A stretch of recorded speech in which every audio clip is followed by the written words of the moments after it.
Again. What happened to me today? OCD.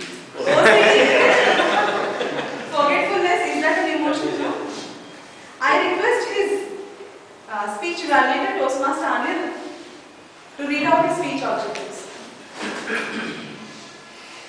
I don't have to try too hard to explain my role. It's anxiety. The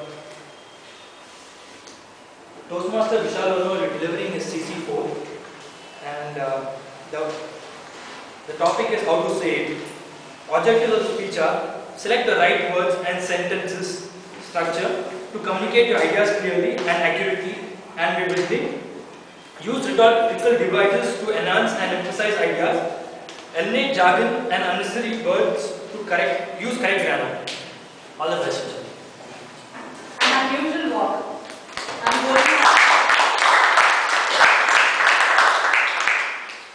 It was the cold, shivering, wintry morning. I struggled to come out of my blanket. I tossed and turned as my alarm rang incessantly. Wake up, Vishal, I told myself. Despite the cold seeping into my very bones, I got up with torch determination and got ready for my customary morning jog. On my way to botanical gardens, my energy levels rocketed sky high on seeing the beautiful girls out in their morning walk. The warm feeling inside me turned warmer than the rising sun, chirpier than chattering birds as I walked towards the garden. Toastmaster of the day, fellow Toastmasters, and dear guests, the pleasant feeling inside my heart soon turned into a shock when I saw two barely clad and barefoot children on the road. The children were busy looking hither and thither as if they had lost something very precious. I couldn't control my curiosity and followed them. I found the children were collecting empty polythene bags. I asked them, why are you collecting this polythene bag so early in the morning? This is the only time when we can collect this polythene bags, as otherwise the municipality ban will collect it.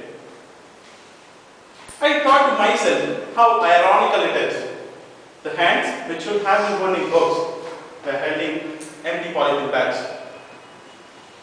I knew when they hardly had money to eat food, schooling would be a far-fetched dream for them. Even when I asked them, have they ever gone to school, they talked about the time when their parents could afford them. And by this time, I had built a childish camaraderie with them. So when I asked them, would they like me to buy breakfast for them, they happily agreed.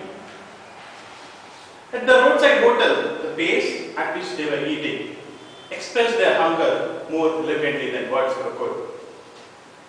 With this satisfaction, it made me feel like I had discovered a hidden treasure. By the time the breakfast was over, it was time for me to go home and prepare for a hectic day at office. Having spent time with two poor kids and having bought them breakfast, it made me feel generous and magnanimous. It made me feel I had an ever-growing happiness bubble within me. Driven with this sense of generosity, I took out my wallet and gave a 100 rupees note to them. I said goodbye to them and waved madly as they stood there and waved back. Now I was homeward bound. The spring in my step and music in my heart. With a smug grin, I inched closer. An upcoming multi-story building loomed up ahead. A bunch of disturbed kids were carried driven to the construction site. And each one of them, as brawny as Ram and Mohan, I met in the morning. I knew that none of them would have seen the schools. I knew that each one of them would be as interested as Ram and Mohan were. I knew that hunger was a reality for them as much as it was for Ram and Mohan. Even this thought take time behind. I told myself I couldn't do anything.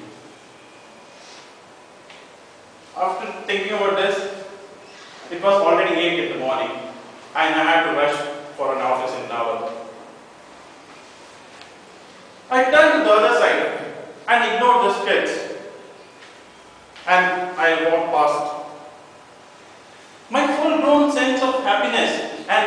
ever-growing bubble walked along with me.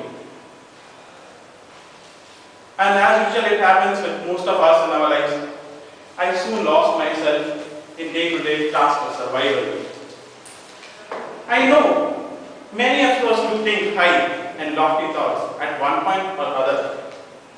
But everyone forgets it the way I do. All our good intentions and thoughts lie in some corner of our mind setting to be brought and dusted when the mood is upon us. Over to you.